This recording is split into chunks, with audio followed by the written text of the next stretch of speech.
my goodness, animated fun with the one and only Mr. Woody Woodpecker.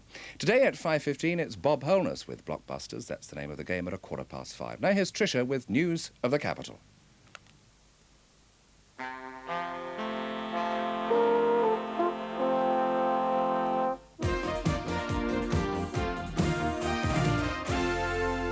Good afternoon. A woman was taken to hospital this afternoon after an explosion at the Iranian consulate in London. It's thought the device was in a package she'd opened.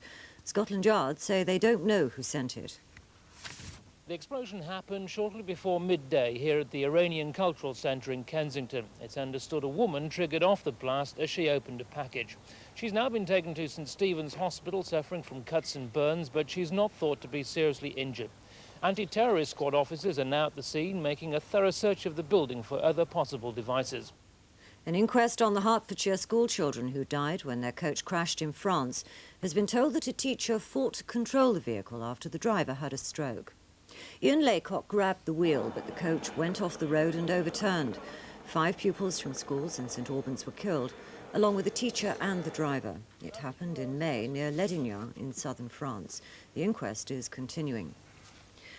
A new report says the number of homeless families in London has risen 7 times in the last 15 years. This year, the figure is heading for a record 27,500 families.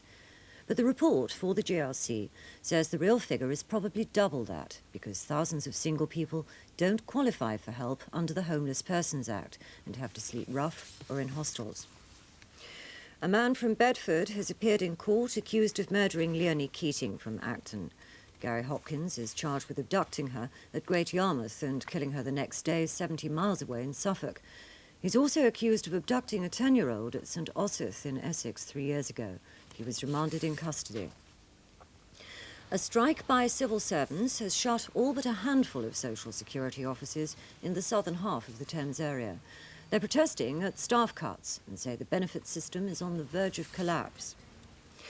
An inquiry has begun to decide if the helicopter link between Gatwick and Heathrow airports can continue despite major opposition. The government say the present service must end in February when the M25 motorway is complete. British Caledonian have put forward 2 new flight paths, but opponents say helicopters are too noisy. That's it for now. Join us again at 6.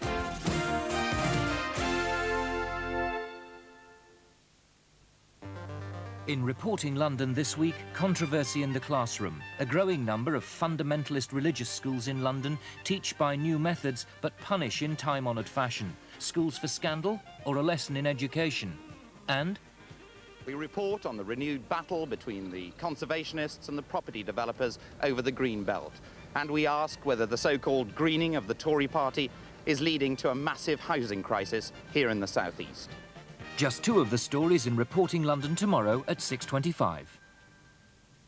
And back now to this Monday afternoon on Thames, and let's meet up with Australia's young doctors.